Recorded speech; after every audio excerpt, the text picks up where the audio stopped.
E aí, pessoal, saudações!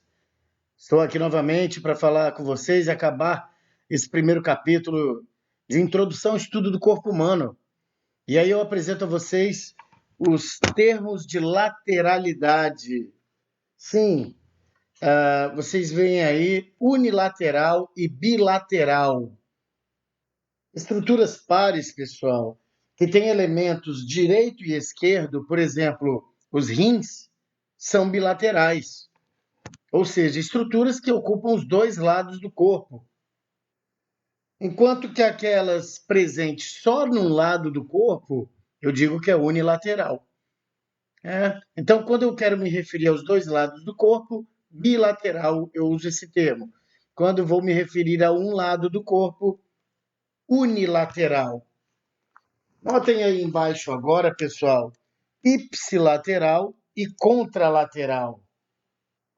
Bom, ah, as designações específicas, pessoal, unilateral, bilateral, ipsilateral, contralateral, é um excelente hábito. Eu sempre insisto nas questões terminológicas, porque é um excelente hábito que o profissional de saúde em construção, desde cedo, adquira, porque isso vai se tornar um hábito excelente da boa comunicação, da comunicação clara.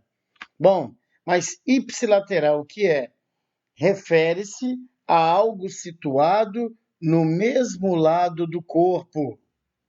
Ipsilateral refere-se a algo situado no mesmo lado do corpo. Então,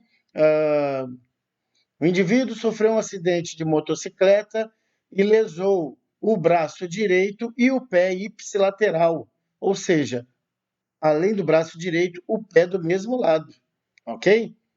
Já contralateral, pessoal, significa que está no lado do corpo oposto à outra estrutura referida. Está do outro lado do corpo, né? A mão direita é contralateral à mão esquerda. Então, contralateral é um termo que se refere ao outro lado do corpo, quando eu quero me referir ao lado oposto do corpo. Perfeito? E agora entramos nessa seção que são os conceitos de anatomia. Eu sempre friso nas aulas que esses conceitos, de forma alguma, devem ser usados com base em aparência. Nunca. Esses conceitos em anatomia humana são conceitos do meio acadêmico, pertencem às rotinas de comunicação, né? De comunicação entre profissionais da área de saúde, ou dentro das instituições de ensino superior. Vejamos, eu coloquei a figurinha dessas 4 crianças, né, justamente para nós dizermos que elas são iguais sob alguns aspectos e diferentes em outros aspectos. Vamos lá. E aí a gente vai colocando eles na conversa caso seja necessário. Normal. Pessoal, normal em anatomia é o padrão morfológico que se encontra na maioria dos indivíduos de um grupo. Então, o padrão morfológico, a estrutura, a forma, né, na maioria dos indivíduos de um grupo, um exemplo, a maioria dos indivíduos de um grupo é normal que tenha 5 dedos em cada mão. Na maioria dos indivíduos de um grupo, ou seja, é normal que os rins, em número de 2, localizem-se na parede posterior da cavidade abdominal, um de cada lado da coluna vertebral. Isso é o normal, é o padrão morfológico encontrado na maioria dos indivíduos de um grupo. Mas você pode ter uma variação anatômica? Sim, né? Desvios do padrão morfológico podem ocorrer. E eu direi que é uma variação anatômica desde que esse desvio do padrão morfológico não altere a função, não comprometa a função. O indivíduo, por exemplo, no segmento lombar da coluna vertebral, que normalmente tem 5 vértebras, o indivíduo pode ter a sexta, e isso não atrapalha a sua função. Lembrem-se, eu tenho que me basear caso a caso, já exercitando um procedimento de excelência no que diz respeito ao proceder do profissional de saúde? Avaliar. Eu tenho sempre que avaliar as diversas variáveis de um contexto, né? E o ser humano tem várias. Então, normal, padrão morfológico que ocorre na maioria dos indivíduos de um grupo. Cada indivíduo tem duas mamas, né? É o normal. O normal é que o coração, o seu ápice, esteja apontado mais para o lado esquerdo e assim sucessivamente. A variação anatômica é um desvio do padrão morfológico, contudo, não compromete a função. O osso frontal, vocês bem sabem, pessoal, ele é liso no adulto, né? Não tem nenhuma linha de sutura, não tem nada. Pode ser que você tenha uma sutura, que a gente chama, quando ela persiste, de sutura frontal. Antigamente era chamada de sutura metópica, mas na terminologia anatômica internacional chama-se de sutura frontal, quando ela persiste. Isso é uma variação anatômica, você pode passar a vida inteira com esse desvio do padrão morfológico e nunca manifestar nada, porque é só uma variação anatômica.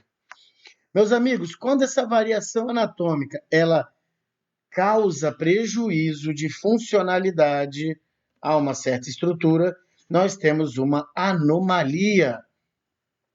Nascer sem o dedo polegar, por exemplo, é um problema funcional grave para a mão.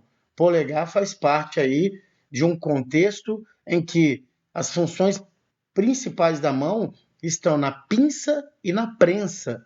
Então eu preciso do polegar para fazer esses movimentos. Se eu nasço sem o polegar, isso é um desvio do padrão morfológico, porque isso não é o normal, e ao mesmo tempo isso compromete minha função. Quando isso ocorre, eu tenho uma anomalia.